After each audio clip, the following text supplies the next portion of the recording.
Hello and welcome back, fellow space travelers.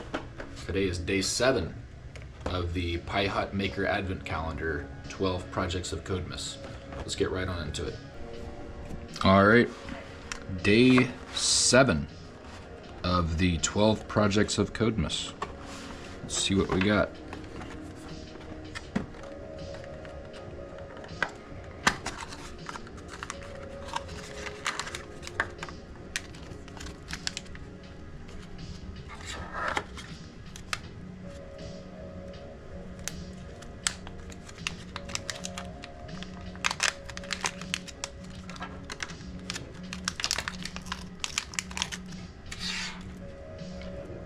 Three male-to-male jumper wires.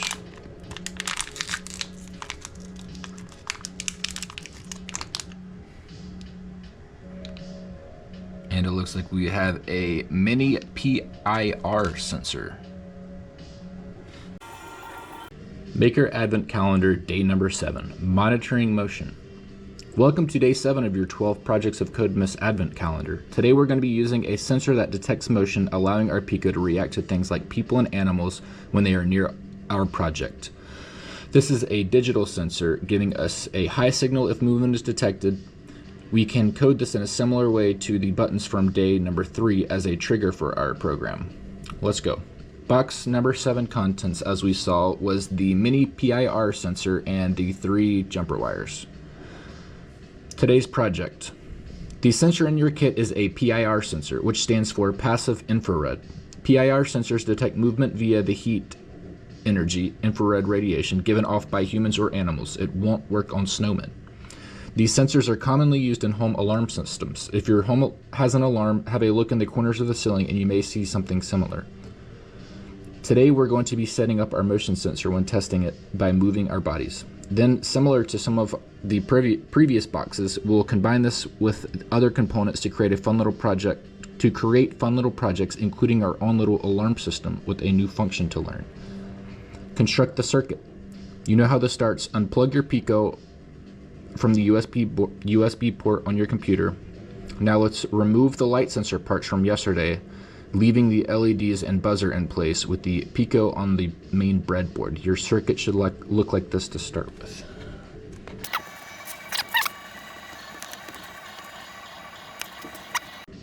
Now to add your motion sensor. Just to note, the diagrams below use a generic motion sensor part from Fritzing, as there is currently no part for the mini version in your box. The wiring is the same. Important.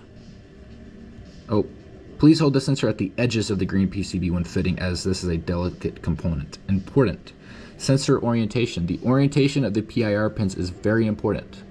Please see the image below with the orientation of the angled pins showing you which side is the 3.3 volt and which is the ground. The middle pin is for our GPIO.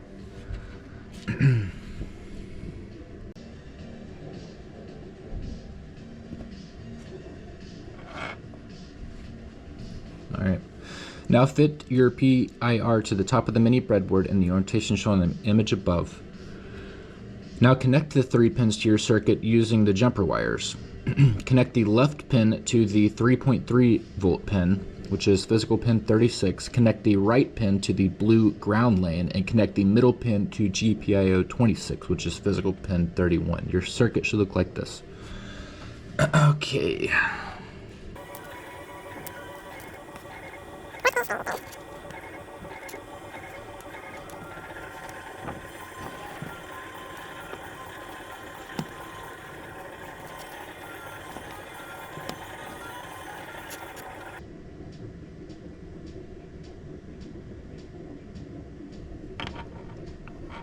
All right.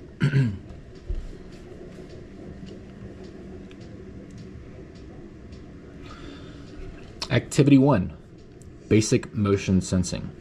Let's get this sensor up and running with a minimal starter program. The code example below uses things we've covered in the previous boxes, so you should be quite comfortable with how it works. The code. As always, we add our imports, then set up the GPIO pin for the sensor. We're using a pull down here to ensure the sensor is low unless triggered, because we don't want that pin floating between the two, as we covered in day 3.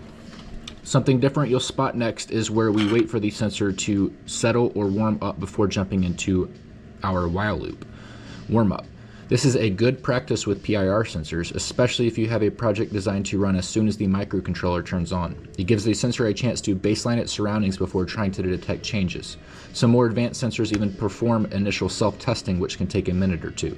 We allow 10 seconds, which seems to be enough for this sensor. Next, we use a while loop to check for a high signal on the PIR sensor, which then prints "I see you," waits 5 seconds, and then continues the loop again. Copy it over to Thani and give it a whirl. We find that if you sit perfectly still, then wave your hands around, you should be able to test the program without having to leave the room. Well, that would be nice.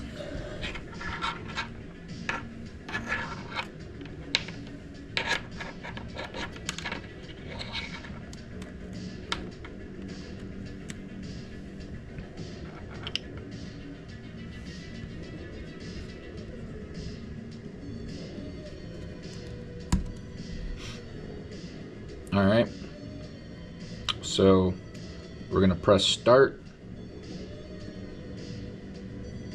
and then not move for 10 seconds. And then it'll print sensor ready. And then I should be able to wave my hand and it will trigger the sensor or the ICU. All right, let's give it a shot.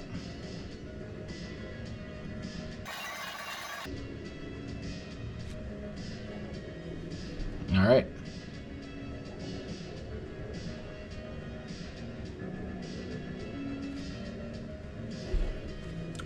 All right, sweet.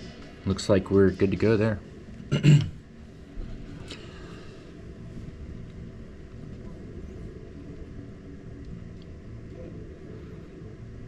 Activity 2, motion alarm. This is a great project for motion sensors, especially if you have a pesky sibling who keeps borrowing things from your room. We can use our PIR sensor to trigger our buzzer and LEDs, making our unwelcome guests jump and hopefully scare them off. The code. The example below adds our LEDs and buzzer back in, so we define those pins again, ready to be used. We also don't want you forgetting how to make functions, which we covered on day 5 with the buzzer. So you'll notice that we've made a function called alarm, which we call whenever things want to trigger the LEDs and buzzer. A function wasn't strictly necessary here, but it's good practice. The function makes our LEDs and buzzer sound /light exactly 5 times, but we're not using a counter this time. Instead, we're going to introduce the range function. The range function is really handy when you want to repeat something a certain number of times. Let's say we wanted to print not another function 20 times. Well, we could add 20 lines of print or even run a counter adding +1 each time, but another nicer, shorter way to do it is using range, and this is how it would look. For I in range 20, print not another function. Don't get hung up on why the I is an I. Change it to a T or a V and see what happens. It's the same outcome. Traditionally, I has always been used, so most programs stick with that. Consider that the I means iteration or index, and it starts to make more sense. For every iteration within the range of 20, ... makes sense. We didn't introduce this earlier when we use counters instead, as we think the range function can be a little more intimidating to new coders. You can also add values within the brackets to set range or steps, but we'll stick to the simplest usage for now. We turn the buzzer volume up before the range function, and we turn it back down afterwards. Notice the placement and indentation of these lines, keeping them outside of the range function. We also have a line at the start of our program to make sure the buzzer is always off before we begin.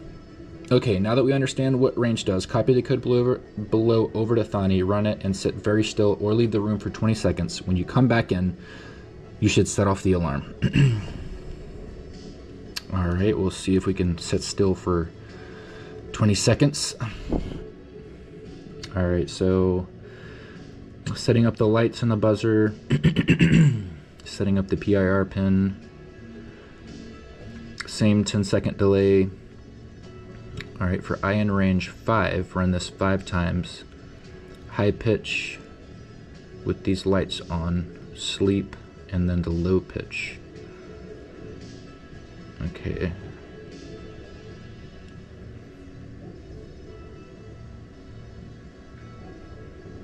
So it's going to run it 5 times automatically.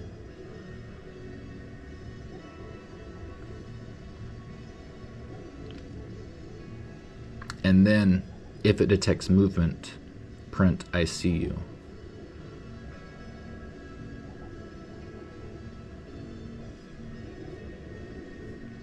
Okay, no, so it's setting up the alarm function here, but it's not actually calling it until it detects the alarm. Okay. I'm gonna run it and then we'll see if it works. Alright, now I'm gonna try to move in front of it.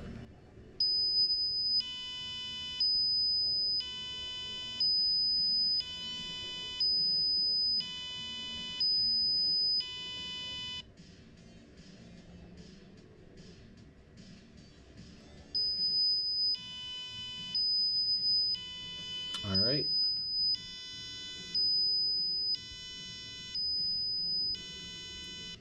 Day number 7 complete. Oh. You can see the lights are going off too. You didn't see that before? Let's go ahead and stop that. Alright. Day number 7 complete.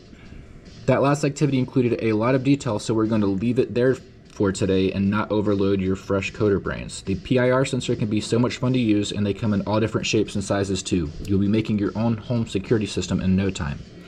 So what did we cover on day 7? Today you have built a circuit with a PIR sensor, learned how to use a PIR sensor with MicroPython and the Pico, created a mini alarm system, learned about the range function, and we revisited some other functions. As always, keep your circuit safe somewhere until tomorrow. Don't take anything apart just yet, and we'll see you after breakfast. As always, thank you for stopping by. Have a good night and a Merry Christmas, and I'll see you tomorrow.